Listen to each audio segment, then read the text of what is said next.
Сәлеметсіздер ме достар? Бүгін сіздермен қатпарлы самса, слоеный самса пісіретін боламыз.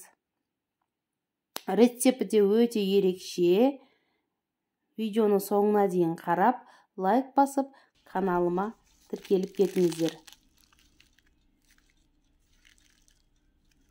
Басқа қатпарлы самсалардан ерекшелігі, біз бұның қамырын ашытатын боламыз. Ең алдымен жылы суымызды құямыз. Дрожжымызды саламыз, ашытқымызды, тұзымызды саламыз. Сұйық май құйып, жұмсақ қамыр илейміз.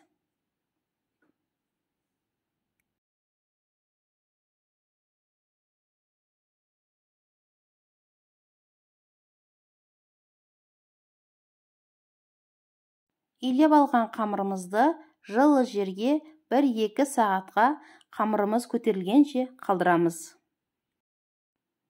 Енді сол көтерілген қамырымызды дөңгелектеп жайып алатын боламыз.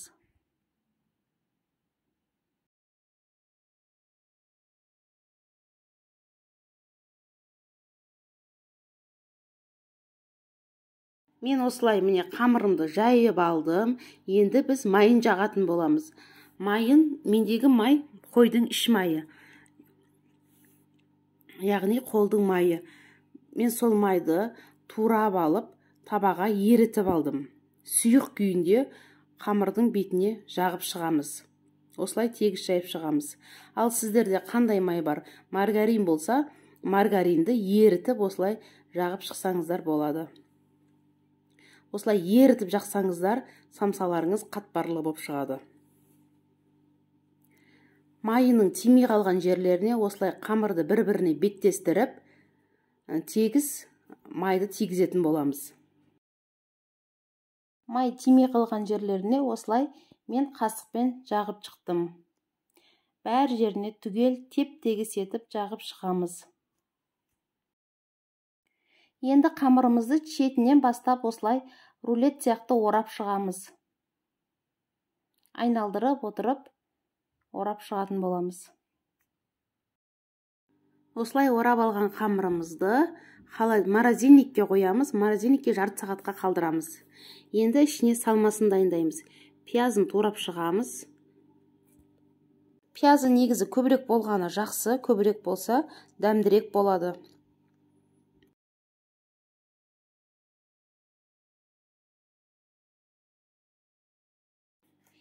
Пиязымды турап алдым. Енді турап алған пиязымды фаршыма қосамын. Етті турап салуға да болады. Турап салсаңыздар да дәмді болады. Тұзын саламыз.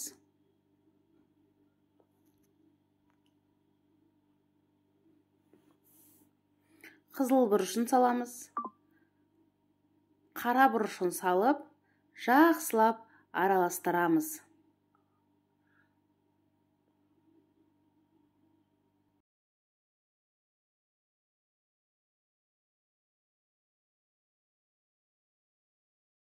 Қолымызбен жақсылап мыжып араластырамыз.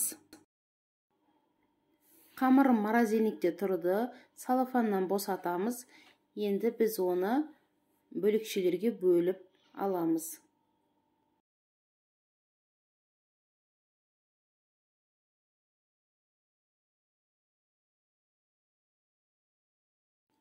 Енді осынай үстінен басып, екі жағын шетінен майы шығып кетпесін деп, екі жағынан басып, осылай жайып аламыз.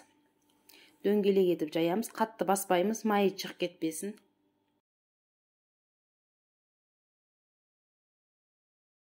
Ұнымызды сеуіп отырып, дөп дөңгелек етіп, барлығын жайып шығамыз.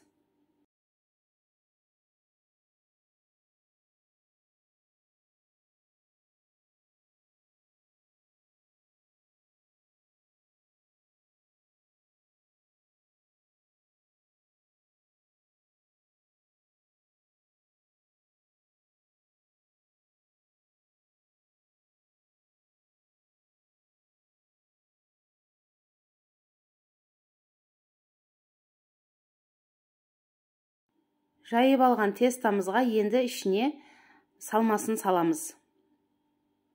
Бір қасықты толтырып салыңыздар. Енді осыны 3 бұрыштап түйіп аламыз.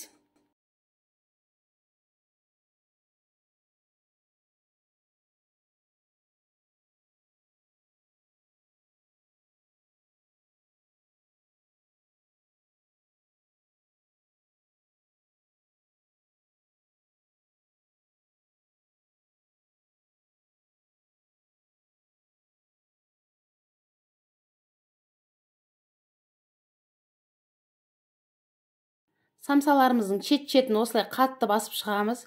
Ішіндегі майы ақ кетпеуі керек. Міне осылай 3 бұрыш самсалар дайын болды. Енді оны формамызды майлап аламыз да қызып тұрған пешкамызға пісіретін боламыз. Енді міне 180 градуста самсаларымызды пісіріп алатын боламыз. Самсаларымыз пісіп шықты. Сіздерге де ұнары сөзсіз, күшті болған. Тестасы да үгітіліп тұр. Түрінен көрініп тұр, қалай піскені. Күшті, ерекше. Сіздер де жасап көріңіздер. Видеоны соңына дейін қарағандарыңызға рахмет. Видеом ұнап жатса, пікір қалдырып, лайк басып, каналыма тіркеліп кетіңіздер. Сіздермен болған мен Эльмира. Келесі видеоларда кездескенше.